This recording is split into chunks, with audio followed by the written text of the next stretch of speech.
नमस्कार दोस्तों, मैं के.एम. गुप्ता आप सभी व्यूअर्स का अपने YouTube चैनल पर हार्दिक स्वागत करता हूं। दोस्तों, आज के इस वीडियो में हम प्रपोजिशन अपनी जो सीरीज चला रखी है हमने ग्रामेटिकल चैप्टर के रूप में, उसको आज अल्फ़ाबेटिकल ऑर्डर में कंक्लूड करने जा रहे हैं। पिछले वीडियो में हमने आपको ऑफ तक प्रपोजिशन बता दिया था, जिसके बाद जो बचे हुए अल्फ़ाबेटिकल ऑर्डर के प्रपोजिशन है आज वो हम इस वीडियो में पूरा करेंगे। इसके बाद मैं एक वीडियो और डिलीवर करूंगा प्रपोजिशन से रिलेटेड, जिसमें हम फिक्स प्रपोजिशन के ऊपर चर्चा करेंगे। उसका कुछ हिस्सा आज के इस वीडियो में भी मैं जोड़ूंगा आपके लिए। तो लगातार हमारे साथ बने रहिए। इस वीडियो में बहुत ही महत्वपूर्ण जानकारी आपको मिलेगी, आज के इस वीडियो में भी और अगले आने वाले वीडियो में भी। दोस्तों, अगर आपने अभी तक हमारा चैनल सब्सक्राइब नहीं किया है तो आगे बढ़ने से पहले ये काम ज़रूर कर लें, जिससे निश्चित समय पर आपको जो भी वीडियो या जो भी नॉलेज मिलनी चाहिए वो मिलती रहे। अब हम आगे बढ़ते हैं, अपने आज के इस वीडियो की शुरुआत करते हैं। आज की जो हमारी अल्फ़ाबेटिकल ऑर्डर की फर्स्ट प्रपोजिशन होगी वो है ऑन, जिसके साथ हम आगे बढ़ने जा रहे हैं। तो दोस्तों, ऑन से शुरुआत कर रहे हैं। पिछली क्लास में हमने ऑफ तक आपको बता दिया था। ऑन का पहला जो यूज़ है वो समय के संदर्भ में। आपको मैं रिमाइंड करा देता हूँ। अगर आपने प्रपोजिशन के सारे वीडियो देखे हैं तो मुझे इसकी आवश्यकता नहीं पड़ेगी, अगर नहीं देखे हैं तो मुझे ज़रूर रिमाइंड कराना पड़ेगा आपको। जो मैंने पहला वीडियो बनाया था उसमें हमने एक कंपैरिजन चार्ट बताया था आपको 3 प्रपोजिशन का, एट, इन और ऑन, जिसमें हमने इन तीनों का समय के संदर्भ में कंपेयर करके आपको बताया था। तो उस समय हमने आपको बताया था कि ऑन का इस्तेमाल हम कहाँ कर सकते हैं समय के लिए। उसमें था डेज ऑफ वीक, डेट और हॉलीडे पीरियड्स। ये 3 चीज़ों के लिए मैंने बताया था हम किसका इस्तेमाल कर सकते हैं, ऑन का। तो अब यहाँ पे हम आगे बढ़ते हैं। ऑन का पहला उपयोग वही है समय के संदर्भ में। यहाँ पे मैं एक एग्जाम्पल दे रहा हूँ। ये एग्जाम्पल एग्जाम में आया हुआ है। इसमें 4 ऑप्शन भी दे रखे हैं मैंने। He usually goes to library blank space, फिर मैंने लिखा मंडे। अब मेरे पास 4 विकल्प हैं, एट, इन, टू और ऑन। तो आपको पता है ये डेज ऑफ वीक को रिप्रेजेंट करता है, तो ऐसी स्थिति में हम किसका इस्तेमाल करेंगे यहाँ पे, ऑन का। तो ये ऑन का आपका पहला उपयोग हो गया।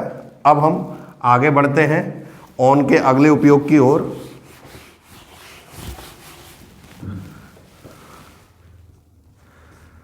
सेकंड नंबर होता है इसका जो यूज है,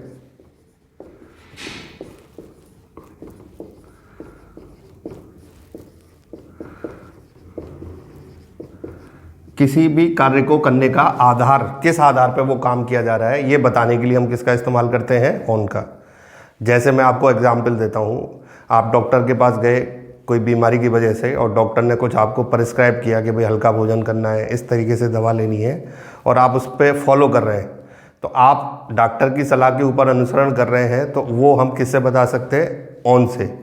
मान लीजिए हम किसी सरकारी दफ्तर में जाते हैं, ऑफिस में जाते हैं, हमें कोई कार्य कराना है।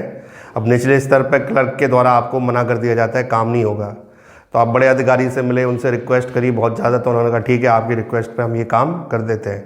तो ये चीज़ है, गवर्नमेंट ने कोई कमीशन गठित किया किसी रिकमेंडेशन को देने के लिए, किसी कार्य को करने के लिए, और कमेटी ने या कमीशन ने वो रिकमेंडेशन गवर्नमेंट को दे दी और गवर्नमेंट ने वो लागू कर दी। तो वहाँ पे भी हम किसका इस्तेमाल कर सकते हैं, ऑन का। तो जहाँ पे कोई भी कार्य करने का कोई भी आधार बनता है, उसे बताने के लिए हम किसका इस्तेमाल कर सकते हैं, ऑन का। तो इसका एक एग्जाम्पल मैं आपको दे रहा हूँ।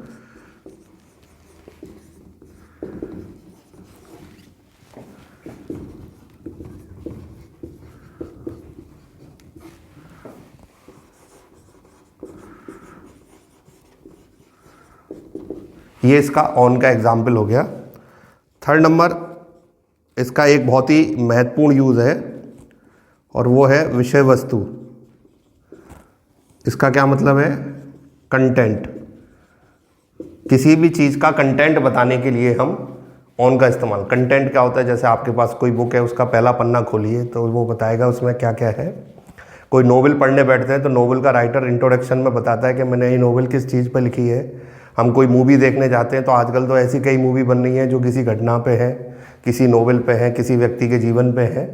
तो विषय वस्तु का मतलब यही है, कंटेंट का मतलब यह है कि कोई भी चीज़ जो हम बना रहे हैं, कोई नोवेल है, कोई बुक है, कोई फिल्म है, कोई सीरियल है, वो किस पे आधारित है, ये उसका कंटेंट होता है। हम कोई टेस्ट या एग्ज़ाम देने जाते हैं, उसमें भी कोई ना कोई कंटेंट होता है कि आपके एग्ज़ाम में मैथ आएगा, रीजनिंग है, इंग्लिश है, तो ये कंटेंट कहलाते हैं आपके। और कंटेंट बताने के लिए हमेशा हम अंग्रेजी में किसका इस्तेमाल करते हैं? ऑन का। तो इसका एक एग्जाम्पल देता हूँ मैं।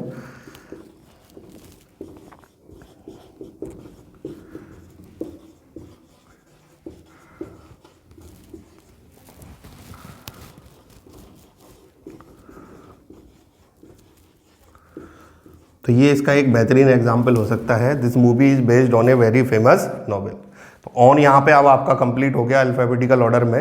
अब हम देखने जा रहे हैं अगली प्रीपोजिशन जो होगी टू। Let's see. तो दोस्तों अब हम आगे बढ़ रहे हैं अल्फ़ाबेटिकल ऑर्डर में अगली प्रीपोजिशन के साथ हाजिर हैं। अगली प्रीपोजिशन है आपकी टू। टू एक बहुत ही महत्वपूर्ण प्रीपोजिशन है जिसका कई विशेष अर्थों में वाक्य के अंदर उपयोग होता है। तो किन किन अर्थों में या किन किन मीन्स में इसका यूज़ होता है वाक्य के अंदर, वो मैं आपको यहाँ पर डिस्प्ले कर रहा हूँ, समझा रहा हूँ। थोड़ा ध्यान से इस चीज़ को देखिए। तो टू का जो पहला उपयोग होता है वो वाक्य में किसी ऑब्जेक्ट को जोड़ने के लिए होता है। सपोज करिए किसी वाक्य में फर्स्ट के साथ सेकंड ऑब्जेक्ट, अगर एक अंग्रेजिकल टर्म में कहें तो एक इनडायरेक्ट ऑब्जेक्ट होता है जो किसी व्यक्ति के रूप में होता है, उसे जोड़ने के लिए वाक्य में टू का इस्तेमाल होता है। जैसे यहाँ एग्जाम्पल है, they gave a gift to him on his birthday. तो यहाँ पे टू का उपयोग इस ऑब्जेक्ट को कनेक्ट करने के लिए किया गया है। तो ये एक इसका बहुत बढ़िया और बहुत शानदार यूज़ है। सेकंड नंबर पे आ जाएं, डेस्टिनेशन। डेस्टिनेशन मतलब गंतव्य स्थान से पहले। गंतव्य स्थान क्या होता है? जिस स्थान की ओर आप जा रहे हैं वो आपका डेस्टिनेशन होता है। जैसे हम कहते हैं going to college, going to office, going to railway station. जहाँ पे आपको पहुँचना है दैट इज़ योर डेस्टिनेशन। और डेस्टिनेशन बताने के लिए अंग्रेजी में सिर्फ एक ही प्रीपोजिशन यूज़ हो सकती है, नन अदर देन, और वो है टू। जैसे मैंने एग्जाम्पल लिखा है, students are now going to college. तो बहुत स्पष्ट है कि टू का इस्तेमाल डेस्टिनेशन को दिखाने के लिए भी किया जाता है। तो ये दो उपयोग मैंने आपके सामने रखे टू के। अब हम आते हैं टू के अगले दो उपयोग की ओर। Let's see. तो दोस्तों टू के अगले दो उपयोग बहुत ही महत्वपूर्ण है और बहुत उपयोगी है एग्ज़ाम के लिए। इनको बार बार अपने दिमाग में सेट करेंगे तो एग्ज़ाम में कम से कम एक क्वेश्चन प्रोवाइड करेंगे ये दो उपयोग, जिनमें से एक उपयोग तो ऐसा है जिसे जनरली बच्चे ज़्यादातर एग्ज़ाम में गलत करके आते हैं। तो जो सबसे पहली चीज़ मैं बता रहा हूँ थर्ड नंबर पे, वो है ग्रेटिट्यूड शो करने के लिए। किसी के प्रति अपना आभार दिखा। कोई आपकी सहायता कर देता है तो आप कहते हैं मैं आपका रेडी रहूँगा, आभारी रहूँगा। तो हम कोई भी वाक्य बनाएं कि हम माता पिता के कृतज्ञ रहते हैं, हम राष्ट्र के प्रति कृतज्ञ रहेंगे। तो किसी के प्रति, किसी की सहायता के प्रति, किसी के हेल्प के प्रति अपना ग्रेटिट्यूड शो करना है तो हम उसे केवल किससे कर सकते हैं? टू से। मैंने एक बहुत बड़ी एग्जाम्पल लिखा है आप लोगों के लिए। We are very grateful to our parents, जिनके प्रति हम हमेशा कृतज्ञ रहते हैं, क्योंकि जो वो करते हैं वो कोई दूसरा नहीं कर सकता हमारे लिए। नेक्स्ट, जो सबसे ज़्यादा गलत किया जाता है स्टूडेंट के जाता है और सबसे ज़्यादा पूछा भी जाता है एग्जाम में, किसी भी प्रकार के इनविटेशन के लिए आप केवल अंग्रेजी में टू लगा सकते हैं। किसी को चाय पे, किसी को कॉफ़ी पे, किसी को नाश्ते पे, किसी को खाने पे, किसी को डिनर पे, किसी भी चीज़ पे आमंत्रित करें खाने पीने के लिए, तो वहाँ पे किसका यूज़ होता है? टू का। जैसे they invited me to dinner last night. और जनरली यहाँ पे ऑन लगा देते हैं बच्चे सेंस के हिसाब से, उन्हें लगता है ये बढ़िया लग रहा है। प्रपोजिशन कई बार स्टूडेंट ऐसे भी अप्लाई करते हैं, मुझे बढ़िया लग रहा है। आपके बढ़िया लगने ना लगने से प्रपोजिशन नहीं चलेगी, जो एक्चुअल रूल होता है उसी के हिसाब से चलेगी। तो अपनी धारणाओं को बदल दें, अन्यथा आपको प्रपोजिशन में बहुत बड़ा नुकसान हो सकता है। तो यहाँ पे टू के उपयोग समाप्त हो जाते हैं। अब हम आते हैं अल्फ़ाबेटिकल ऑर्डर की अपनी लास्ट प्रपोजिशन पे, वो है विद। Let's see. दोस्तों अब हम आ रहे हैं अल्फ़ाबेटिकल ऑर्डर में अपनी लास्ट प्रपोजिशन के ऊपर, जो एक और महत्वपूर्ण प्रपोजिशन है अंग्रेजी की, वो है विद। विद के यहाँ कुछ उपयोग मैं आपके सामने बताने जा रहा हूँ। ये उपयोग एग्ज़ाम की दृष्टि से बहुत क्रूशियल है और इम्पॉर्टेंट है, जिनको आप मेमोराइज करें। यहाँ पे जो सबसे पहला उपयोग है विद का, वो है एकम्पनी, यानी संगति बताने के लिए। तो इसमें संगति का मतलब किसी के साथ आप मिलजुल के कोई काम कर रहे हैं तो उसे हम विद से बता सकते हैं। जैसे मैंने लिखा she is playing with small kids in garden. तो विद यहाँ पे कंपनी को बता रहा है बच्चों की, कि ये बच्चों के साथ प्ले कर रही हैं गार्डन के अंदर। अगला जो यूज़ है विद का, वो बहुत ही महत्वपूर्ण यूज़ है। वो किसी सहमति या असहमति को बताने के लिए, किसी मत, विचारधारा या किसी कंसेप्ट के प्रति आप सहमत हैं या असहमत हैं, अगर ये आपको बताना है तो ये भी अंग्रेजी में किससे बताया जा सकता है, विद से। जैसे we are fully satisfied with your new proposal. तो ये दो उपयोग हमने देखे विद के, दोनों ही महत्वपूर्ण उपयोग हैं। इसके बाद इसके दो और उपयोग मैं आपके सामने रखने जा रहा हूँ, लेट्स सी। दोस्तों, अब विद के दो बचे हुए उपयोग आपके सामने हैं, जिनको मैं आपके सामने डिस्प्ले करने जा रहा हूँ। विद का जो 3rd नंबर का यूज़ है वो बहुत ही इंपॉर्टेंट यूज़ है एग्जाम की दृष्टि से। मैनर या किसी कार्य को करने का तरीका बताने के लिए हम विद लगाते हैं। आपके घर कोई पहली बार आ रहा है, आपने पूछा how did you reach here, तो वो जवाब देगा ही reached here with great difficulty, भाई मुझे घर पहुंचने में बहुत दिक्कत आई। हमने किसी किताब में पढ़ा कि सैनिकों ने बड़े साहस के साथ युद्ध लड़ा, soldier fought with great courage. आपने किसी मित्र से पूछा भाई इस एग्ज़ाम, वो किसी एग्ज़ाम में सफल हो गया, आपको सफलता कैसे मिली, I got success with hard work. तो जो कोई कार्य करने का मेथड बताया जाता है, तरीका बताया जाता है, वो अंग्रेजी में हम हमेशा किससे बताते हैं, विद से। जैसे यहाँ एग्जाम पे लिखा है he got success in exam with hard work. चौथा यूज़ है किसी व्यक्ति या वस्तु के साथ कोई फीचर जोड़ने के लिए, एक्स्ट्रा फीचर जोड़ने के लिए हम विद लगाते हैं। आपका मित्र कोई मोबाइल सेट खरीद के लाया, आपने पूछा भाई कैसा है, इसमें कुछ फंक्शंस है क्या, हाँ बोले लेटेस्ट फंक्शन है, विद लेटेस्ट फंक्शन, या with camera, with superior quality camera. तो ये जो फीचर हम जोड़ रहे हैं किसी के साथ, व्यक्ति या वस्तु के साथ, वो हम किससे जोड़ते हैं, विद से। जैसे मैंने यहाँ एग्जाम्पल लिखा है I met a boy with long hair, तो यहाँ विद एक एक्स्ट्रा क्वालिटी जोड़ने के काम आ रहा है यहाँ पे। तो यहाँ पे विद का उपयोग खत्म होता है, साथ ही हमारा जो अल्फ़ाबेटिकल ऑर्डर में हम प्रपोजिशन बता रहे थे वो यहाँ पूरी हो जाती है। इसके बाद हम आपको जैसा कह रहे थे इस वीडियो की शुरुआत में, कुछ फिक्स प्रपोजिशन जो अंग्रेजी के एग्ज़ाम के माइलस्टोन होते हैं उन पर चर्चा करेंगे। उसका कुछ हिस्सा तो आज मैं डिलीवर करूँगा, बाकी बचा हुआ जो मेजर पार्ट होगा वो हमारे प्रपोजिशन के सबसे आखिरी वीडियो में हम आपको डिलीवर करेंगे, जो 5th पार्ट होगा प्रपोजिशन का। तो उसके लिए अब हम शुरुआत करते हैं, लेट्स सी। दोस्तों, अब हम प्रपोजिशन के एक ऐसे हिस्से की ओर बढ़ रहे हैं जिसको आप कॉम्पिटिटिव एग्जाम के लिए माइलस्टोन मान लें, या प्रपोजिशन का एक बहुत ही विविध रूप मान लीजिए आप। वो ऐसा रूप है जहाँ पे प्रपोजिशन नियम कायदे कानून के हिसाब से नहीं लगाई जाती, बल्कि वो फिक्स होती है। जैसे हम जनरली एक एजम्पशन लेते हैं कि चोरों को पीछा पुलिस के द्वारा किया जाता है, तो अंग्रेजी में भी कुछ ऐसे शब्द हैं, खासकर कुछ ऐसी क्रियाएं हैं जिनका पीछा एक निश्चित प्रपोजिशन करती है। इसको हम डिनोट करते हैं वर्ड फॉलोड बाई प्रपोजिशन। कुछ ऐसे शब्द जिनका पीछा निश्चित प्रपोजिशन के द्वारा किया जाता है। इसके ऊपर जो मैं आपको डिलीवरेंस करूंगा आज और अगले वीडियो में, कम से कम 3 से 4 क्वेश्चन किसी एग्जाम में आप जाओगे, बड़े एग्जाम में एसएससी, बैंकिंग, यूपीएससी आपको मिल रहे हैं। अब वो क्वेश्चन कहीं भी आ सकते हैं, किसी भी फॉर्म में, स्पॉटिंग एरर में, खालिस्तान में, अंडरलाइन करके, क्लोज टेस्ट के रूप में। तो याद रखिए, जितना आपने ग्रामेटिकल रूप में पढ़ा है प्रपोजिशन को, उतना ही इनका वेटेज है जो चीज़ें मैं आपको यहाँ बताऊंगा। तो इसका एक छोटा पार्ट आज मैं आपको इस वीडियो में डिलीवर कर रहा हूँ। बचा हुआ जो रेस्ट सेक्शन होगा, बड़ा सेक्शन, वो हम आपको अगले वीडियो में डिलीवर करेंगे। तो यहाँ पे हम शुरुआत करते हैं।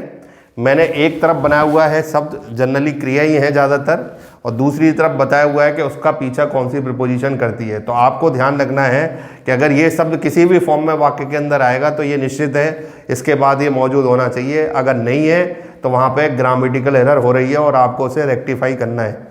तो जैसे शुरुआत हम अल्फ़ाबेटिकल ऑर्डर में ही बताऊँगा ये सारे शब्द में, जिससे याद करने में भी आसानी रहेगी। पहला जो प्रमुख वर्ड है वो है एक्यूज, जिसके साथ हमेशा आपको याद रखना है किसका इस्तेमाल किया जाता है, ऑफ का। जैसे मैं कहूँ he was accused of murder, अब मैं खाली बोल दूँ ही वाज एक्यूज्ड मर्डर, तो वो वाक्य गलत है। एक्यूज्ड बाई मर्डर बोल दूँ तो आपको ध्यान रखना है ऑफ का यूज़ होना चाहिए। नेक्स्ट है एक्विट। एक्विट का मतलब किसी व्यक्ति को किसी आरोप से बरी कर देना। उसके लिए मैंने कहा he was acquitted of charges by जजेज, तो यहाँ पे एक्विट के साथ किसका यूज़ किया गया, ऑफ का, कोई दूसरी प्रपोजिशन नहीं लगेगी। नेक्स्ट है एफ्रेड, और जिसके साथ हम यूज़ करते हैं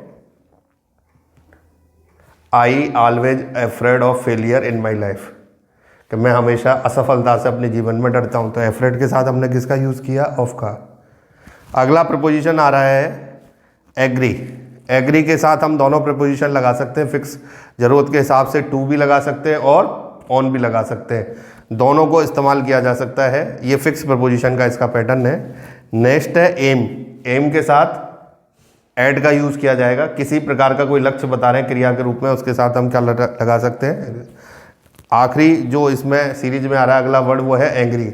एंग्री के साथ हम हमेशा किसका यूज़ करते हैं, बहुत बढ़िया वर्ड है, एसएससी में तो ये मान लें लगभग फिक्स है जो आता है क्वेश्चन। जैसे he was angry with his son, तो ये तो सही है। अब मैं कुछ और लगा दूं, टू लगा दूं, इन लगा दूं, बाई लगा दूं, तो वो आपका मामला क्या हो जाएगा, गलत। तो ये जो मैं सेट बना के आपको बताऊंगा इनमें कोई किंतु परंतु नहीं है, फिक्स है कि ये वर्ड आएगा तो इसके साथ ये प्रपोजिशन लगनी है। अगर गलत कर रखा है तो आप उसको सुधार दीजिए।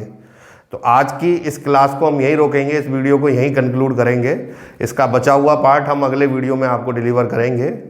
आज की इस क्लास में हमने बचा हुआ अल्फ़ाबेटिकल ऑर्डर कंप्लीट किया और एक खास सेक्शन की शुरुआत की, वर्ड फॉलोड बाय प्रपोजिशन, जो अगली क्लास में भी जारी रहेगा। दोस्तों, आज का ये वीडियो आपको कैसा लगा, इसके अंदर दिया हुआ कंटेंट आपके लिए कितना लाभप्रद रहा, ये आप कमेंट सेक्शन में ज़रूर लिख के हमें बताएं, जिससे हम और भी इम्प्रूवमेंट करके नई चीज़ें आपके लिए ला सकें। अगर आपको ये वीडियो और इसका कंटेंट पसंद आया हो तो दोस्तों लाइक ज़रूर बनता है और ज़रूर करें इस वीडियो को लाइक। हम आपसे अगले वीडियो में मिलेंगे। Thank you very much.